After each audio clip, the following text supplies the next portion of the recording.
Assalamualaikum warahmatullahi wabarakatuh. Halo anak-anak kelas 4. Kali ini Bu Rahma akan membahas pembelajaran 3 tentang etika dan keamanan berinternet. Ini pembahasan minggu lalu yang sudah kalian catat di buku catatan kalian. Kali ini Bu Rahma akan membahasnya dan menjelaskannya.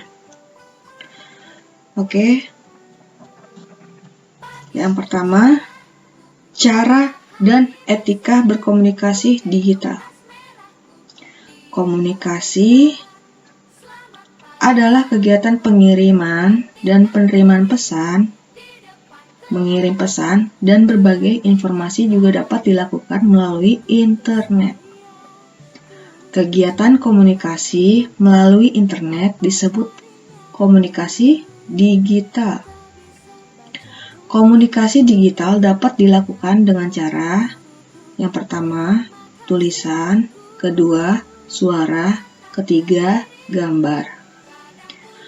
Berkomunikasi digital adalah melalui email atau elektronik mail. Email atau surel adalah sarana untuk berkirim surat melalui media internet. Media internet dapat berupa komputer atau telepon pintar atau yang disebutnya smartphone. Menggunakan email tidak membutuhkan biaya mahal. Cukup sambungan internet. Berbeda dengan mengirim surat melalui kantor pos, memakai biaya, membeli perangko, atau biaya pengiriman. Selanjutnya, di sini ada alamat email. Ketika mengirim surat, kita harus menyertakan nama dan alamat penerima surat. Jika tidak, Pak Pos akan kesulitan menyampaikan suratnya kepada penerima. Misalkan gini, kamu mengirim surat tujuannya ke Bu Rahma. Tapi di situ kamu harus memakai nama, siapa nama pengirimnya, nama alamatnya, dan siapa nama penerimanya, dan siapa nama alamat penerimanya. Seperti itu.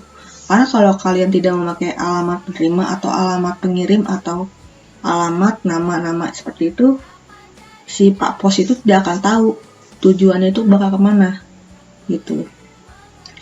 Oke, nah di sini ketika mengirim email harus menuliskan alamat email orang yang ingin dituju dengan benar. Jika tidak, email yang dikirim tidak akan diterima oleh penerima email yang kamu tuju. Maksudnya itu, ketika kamu mengirim email sama seperti halnya kamu mengirim surat pada pos. Kalau di email, kamu harus mengirimnya itu harus benar alamat emailnya. Ketika kamu salah satu huruf, satu angka atau tanda-tanda yang simbol yang ada pada penerima, kamu salah menetapkannya atau salah mengetiknya, itu tidak akan terkirim, pasti gagal. Bisa juga terkirim, tapi mungkin ke orang lain. Bisa juga kalau ada orang lain yang menggunakan alamat yang kamu kirim itu, tapi bukan ke alamat yang kamu tuju, gitu. Oke, sampai sini ada pertanyaan. Kalau ada pertanyaan, silakan chat Bu Rahma ya. Chat Bu Rahma secara pribadi aja, japri. Oke, kalau ada pertanyaan. Selanjutnya, di sini ada gambar saat kamu ingin menulis pesan pada email. Di sini ada to, subject, send, lampiran. Di sini ada delete, CC dan BCC. Nah, di sini ada to. Kalau to itu kepada, menunjukkan nama dan alamat orang yang dituju. Tuh, jadi ketika kamu ingin mengirim, di sini misalkan kamu mengirim ke Bu Rahma, kamu ketiknya alamat Bu Rahma nih, alamat email Bu Rahma di sini. Nah, kalau subject itu judul, menunjukkan judul email yang akan dikirim. Misalkan gini, tugas TIK. Misalkan kayak gitu ya. Nah, lalu di sini ada send. Send itu kirim. Adalah perintah untuk mengirim email. Ini send ya. Ini send. Nah, di sini lampirkan. Di sini itu tombol lampirkan.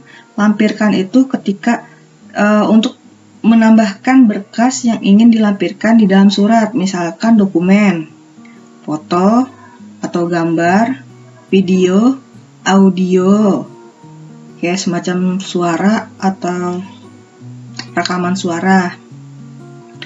Nah, di sini ada delete. Delete itu menghapus, menggagalkan.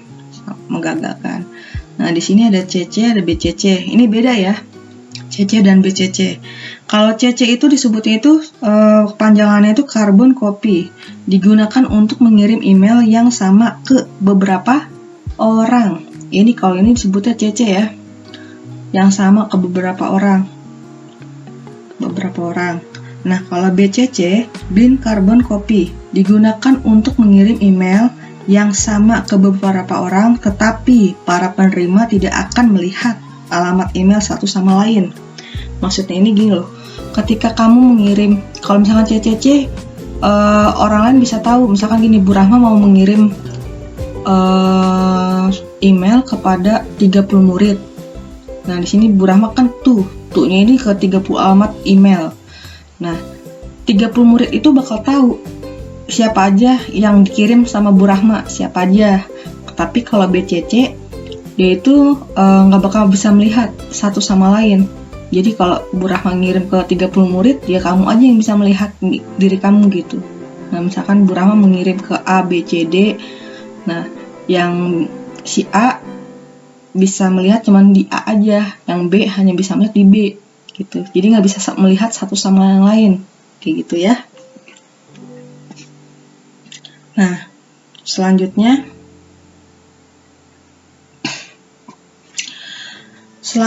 ini hasil yang misalkan nih kamu terima. Ini contohnya Bu Rahma ngirim ke adik Bu Rahma ya, adik Bu Rahma. Nah, di sini adik Bu Rahma itu bisa cuman mendiamkan saja, atau langsung dihapus, atau bisa di-reply atau di-forward.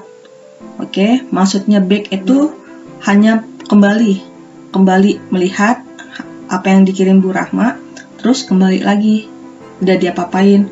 Terus kalau ini gambar hapus ini disebutnya delete, jadi langsung dihapus. Ketika adik Bu Rahma ngeklik ini, pesannya bakal kehapus dengan sendirinya. Tapi kalau reply, tandanya itu adik Bu Rahma akan membalas pesan dari Bu Rahma. Tapi kalau forward, mungkin adik Bu Rahma itu bakal mengirimkan kembali apa yang sudah Bu Rahma kirim ke dia, dikirim lagi misalkan ke kakak Bu Rahma, misalkan kayak gitu. Itulah, ini tanda-tandanya ya, ini penjelasannya. Nah, selanjutnya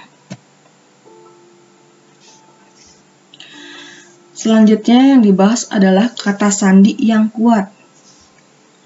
Kata sandi yang kuat. Kata sandi adalah kata rahasia yang digunakan untuk masuk ke suatu tempat. Kata sandi atau password adalah kode rahasia. Kode rahasia merupakan kunci untuk dapat mengakses atau masuk ke suatu sistem yang terkunci. Kata sandi dapat dicuri jika kamu tidak berhati-hati. Oleh karena itu, jangan lupa keluar atau logout dari akunmu untuk menjaga keamanan dari pencurian akun.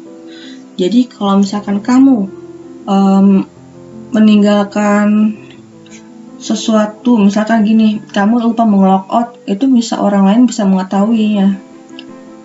Begitu, misalkan nih, kamu dari HP kamu, tapi kamu lupa untuk melogout gitu. Tapi ketika HP kamu hilang, ada orang lain menemukannya. Orang lain itu, kalau orang jahat itu nih ya, bisa mungkin bisa yang namanya membajak kali ya, membajak, dan ibaratkan dicuri, apa yang data-data kamu itu bakal dicuri olehnya gitu. Jadi kamu harus berhati-hati walaupun itu dari HP kamu sendiri. Oke. Selanjutnya, di sini membuat kata sandi. Jadi ketika kamu ingin membuat kata sandi, inilah panduan membuat kata sandinya. 1. Gunakanlah 8 karakter atau lebih. Gunakanlah kombinasi huruf kapital dan huruf kecil. Gunakanlah kombinasi huruf, angka, dan simbol, misalnya dan atau persen. Gunakanlah kata sandi yang berbeda untuk setiap akun.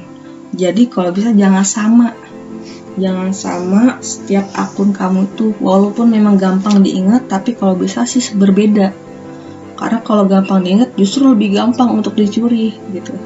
Justru lebih gampang. Apalagi ketika kamu login di HP orang lain, tapi orang lain itu tidak melogout dan kamu lupa melogoutnya gitu. Bisa saja itu dicuri data-data kamu yang ada di media akun kamu. Jadi kamu harus tetap berhati-hati dalam menggunakan media sosial ataupun email ataupun hal lain itu. Oke. Selanjutnya, nah, contohnya ini contoh saat login. Di sini ada user ID, ada password, ada login. Oke, user ID itu apa, Bu? Nih, penjelasannya. User ID itu disebutnya nama pengguna, nama kamu. Ketika kamu daftar, di sini kan pas di daftar mungkin ada yang namanya user ID, yang digunakan itu apa gitu. Nah, di sini nih yang harus lebih hati-hati, password. Password itu tadi apa? Kata sandi. Kata sandi harus kuat dan mungkin susah untuk ditebak oleh orang lain. Oke? Tapi hanya kamu saja yang tahu, dan kalau bisa jangan sampai kamu melupakan kata sandi itu. Sekalipun kamu lupa akan kata sandi, kalau bisa pakailah kode verifikasi, entah itu dari nomor telepon, entah pakai alamat email yang lain, itu bisa verifikasinya. Jadi kalau kamu lupa bisa menggunakan itu, verifikasi dengan langkah lain. Oke, lanjut. Oke, pembelajaran 3 sudah selesai. Kali ini pembelajaran 3 sudah selesai. Jika ada pertanyaan, silakan chat Bu Rahma. Jika masih ada yang kurang tidak jelas, boleh tanyakan Bu Rahma. Bu Rahma pasti bakal menjawabnya. Kecuali saat ulangan harian kalian kebingungan, Bu Rahma tidak bisa menjawabnya. Karena apa? Prosesnya itu lagi ulangan harian ataupun ulangan-ulangan lainnya. Tapi kalau ulangannya sudah selesai, pasti Bu Rahma akan memberitahu apa jawabannya. Oke? Jadi ditunggu. Jika kalian kebingungan, boleh bertanya aja kalau misalkan ulangan harian. Tapi mungkin Bu Rahma akan menjawabnya setelah ulangan hariannya itu berakhir. Oke? Semangat selalu, jangan pernah pantang menyerah ataupun mengeluh. Perjalanan masih panjang, waktu masih panjang. Kalian kelas 4, perjalanan masih panjang untuk bertemu dengan Bu Rahma. Jadi kalian harus selalu bersabar.